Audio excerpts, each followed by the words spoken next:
Bonjour mes frères et sœurs. Nous sommes le lundi 16 octobre 2023. J'ai eu une révélation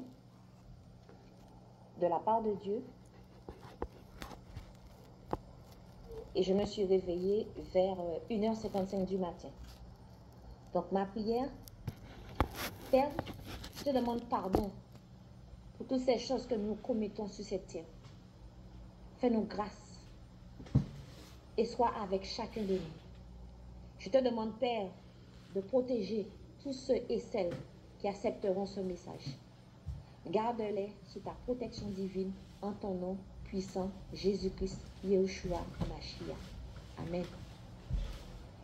Donc avant de vous relater ce rêve, je vais vous parler de deux projets qui existent et que les élites de ce monde se servent et se serviront pour créer le chaos sur cette terre.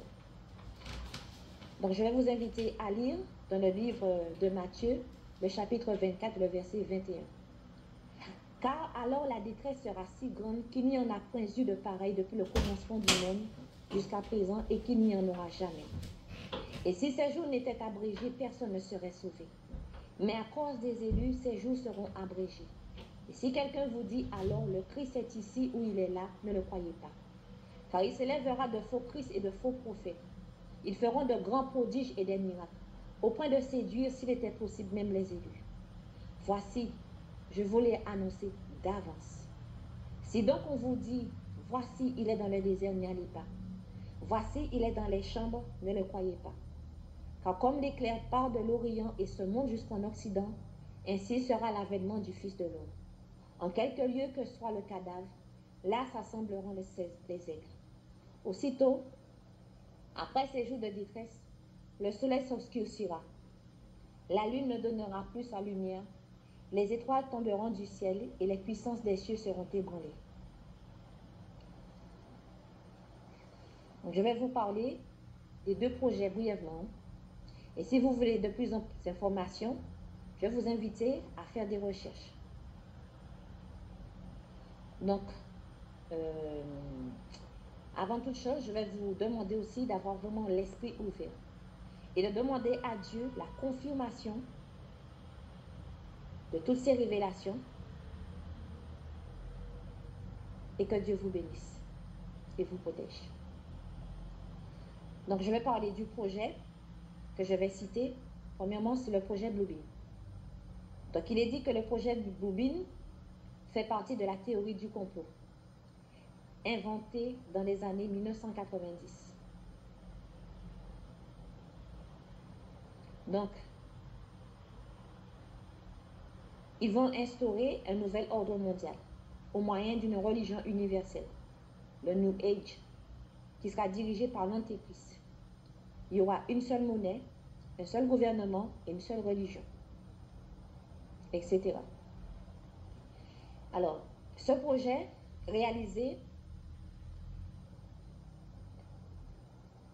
serait vraiment réalisé grâce à des hologrammes qui sera projeté dans le ciel, dans différentes parties de la Terre, afin de manipuler la population mondiale.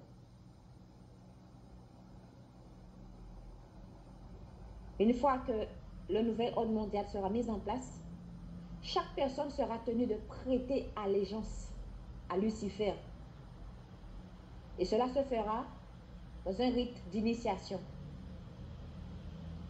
Donc, il y en a qui vont vouer allégeance, mais il y en a d'autres qui ne voueront pas allégeance.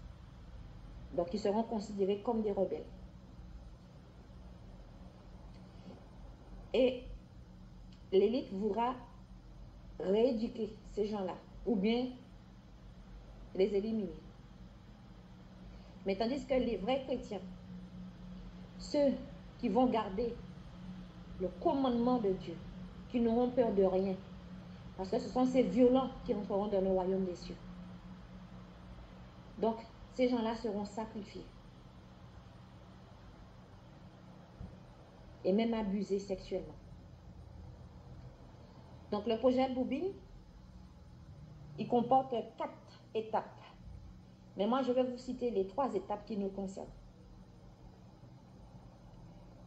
Donc, il y aura un gigantesque espace chaud grâce à ces hologrammes à optique tridimensionnelle.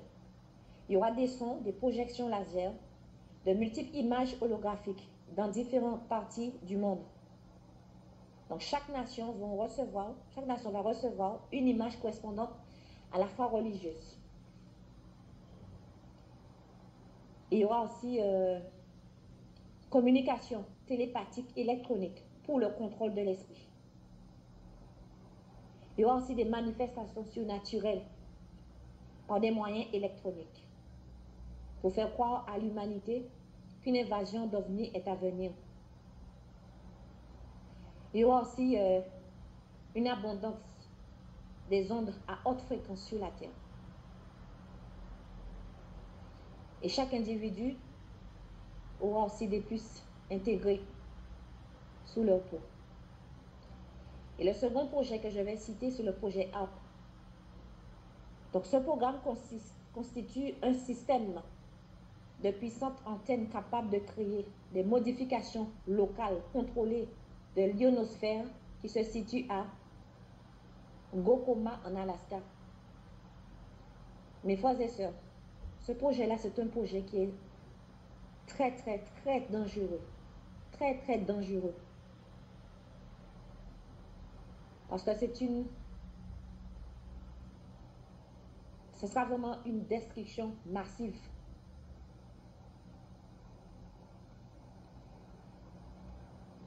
C'est une technologie vraiment qui permettra de déclencher des perturbations atmosphériques au moyen des ondes mégamétriques, capables de contrôler, de provoquer des changements climatiques soudains. Et ce projet existe de nombreuses années. Donc, il est capable de déclencher des inondations, de produire des sécheresses. Mes frères et sœurs, qui dit sécheresse veut dire aussi une famine, des ouragans, des tremblements de terre. Et bien évidemment, la perte de vie de nombreuses personnes. Nous serons tous impactés. Maintenant, je reviens dans mon rêve. Donc, je me suis vue dans un grand bâtiment à l'étage. J'étais très occupée. Et puis, je sentis comme si il y avait quelqu'un qui me disait intérieurement de regarder en haut. Donc, j'obéis, je levai mes yeux. Et là, mes frères et sœurs, je vis une grande fenêtre en hauteur qui me permettait de voir le ciel. Mes frères et sœurs, j'ai vu des mouvements. Mais moi, je portais une oreille attentive parce que moi, je ne voulais rien rater. Je voulais tout voir. J'étais tellement dans la joie, mes frères et sœurs, je voulais voir qu'est-ce qui allait se passer. Mais moi, je pensais, mes frères et sœurs, qu'il allait y avoir des anges qui allaient venir sur la terre. C'est pour cela que moi, je voulais les voir. Je voulais vraiment porter une oreille attentive et puis bien observer, ne rien perdre, de tout garder. Et surtout de garder ça dans ma mémoire. Et c'est vrai que je me faisais des films. Et après, je vis, moi, le ciel s'ouvrir. Mes frères et sœurs, j'étais tellement contente. J'extasiais. Et là, je vis une grande lumière aveuglante. Et par contre, je ne pouvais pas fixer cette lumière-là. Et là, je tournais ma tête et fermais les yeux. Mais la curiosité était plus forte que moi. Mes frères et sœurs, je voulais voir ce qui se passait. Et puis, de cette lumière, je vis de grands objets gigantesques. J'ai vu aussi des personnages, des héros. J'ai vu aussi de grands vaisseaux, j'ai vu des extraterrestres, j'ai vu des engins spatials, etc. Il y avait tellement de choses défilées que Moi, je n'arrivais pas à comprendre vraiment qu'est-ce que je voyais, mais pourquoi je voyais ça. Parce que moi, je m'attendais à autre chose, mais là, j'ai vu d'autres choses. Mais moi, je ne comprenais pas. Et puis, je voyais ces objets-là s'éparpiller partout. Ils allaient partout. Ils s'éparpillaient sur la terre. Mais moi, je ne comprenais pas ce qui se passait. Et mes frères et sœurs, c'est à ce moment-là, j'entendis une voix qui disait, « Cela ne vient pas de moi. » Je reprends. « Cela ne vient pas de moi. » Et moi, je me disais, mais qu'est-ce qui ne vient pas de toi? Je ne comprends pas. Et c'est à ce moment-là que Dieu a ouvert mon esprit. Il m'a donné vraiment l'esprit de discernement pour comprendre un peu de quoi il s'agissait. Et c'est à ce moment-là que j'ai compris de quoi il s'agissait. C'est vrai que je connaissais ces projets-là, mais Dieu ne m'avait jamais montré en rêve ces manifestations. Mais j'ai compris. Donc c'est pour cela que moi je me permets de vous relater ce rêve. Et là, comme je dis que ces manifestations-là, c'est pour pouvoir duper l'être humain. Et rappelez-vous, j'ai lu dans Matthieu 24, où il est dit qu'il y aura des manifestations dans le ciel, au point même de séduire même les élus de Dieu. Voilà l'accomplissement de ces paroles. Mais par contre, pour ceux qui ne connaissent pas ce plan-là, ils seront vraiment dans la supercherie et ils vont accepter. Sauf réellement, peut-être qu'il y en a peut-être qui ne connaissent pas ces plans, mais ces gens-là aussi, ils vont prier. Ils vont demander à Dieu, Seigneur, est-ce que ce sont des choses qui viennent de toi? Et ils vont aussi imiter aussi différents dieux.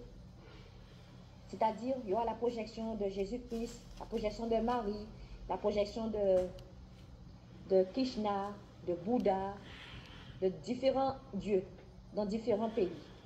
Donc, ils vont se servir de ces projets-là pour pouvoir projeter les différents dieux. Mais c'est à nous, les enfants de Dieu, de faire attention à ce que nous voyons. Au contraire, mes frères et sœurs, quand vous verrez ces choses-là, rentrez chez vous et mettez-vous en prière. Mettez-vous en prière. Et puis, mes frères et sœurs, qu'est-ce que j'ai vu?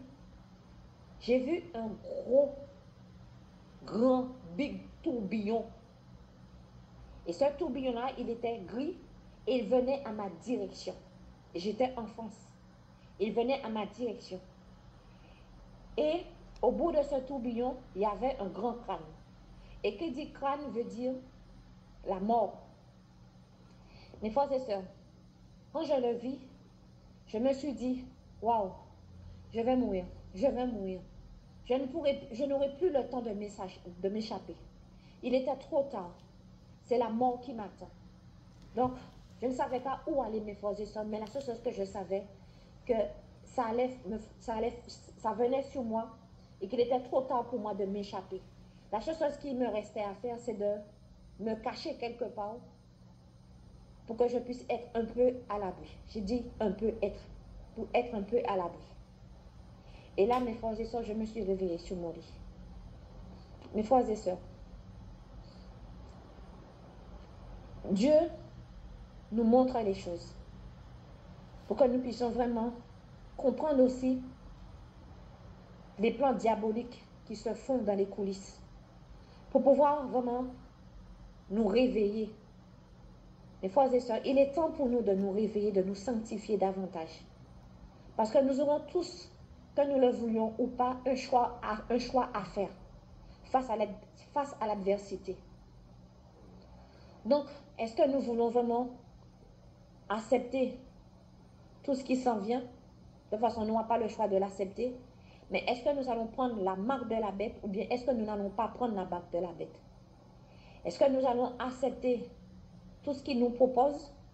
Mais avant de nous proposer ces choses-là, il va y avoir beaucoup de choses qui vont se faire. Il va y avoir des tremblements de terre, il va y avoir une grande tsunami, des grands tsunamis, Il va y avoir aussi la sécheresse. Ça va entraîner une pénurie, mais une pénurie mondiale. Les élites, eux, ils auront de quoi manger, mais nous, le petit peuple, on n'aura absolument rien. C'est pour cela que je vais vous demander aussi de vous faire violence, même avec le si peu que vous avez, d'essayer de faire ce que vous pouvez faire. Et je vais vous demander aussi de prier l'Éternel des armées pour vos familles, pour vos amis, pour tous nos frères et sœurs éparpillés dans le monde entier. Et même pour tous ceux et celles qui n'appartiennent pas encore à Christ. Donc je vais vous demander de prier. C'est vrai qu'il va y avoir beaucoup de suicides, mais je vais vous demander sincèrement de prier l'Éternel des armées pour que vraiment Dieu puisse vraiment nous faire grâce, pour que Dieu puisse vraiment nous faire, nous protéger par rapport à tout ce qui s'en vient. Et pour que nous puissions supporter aussi tout ce qui s'en vient. Parce que la peur, elle sera là. Pour que la peur ne puisse pas nous dominer.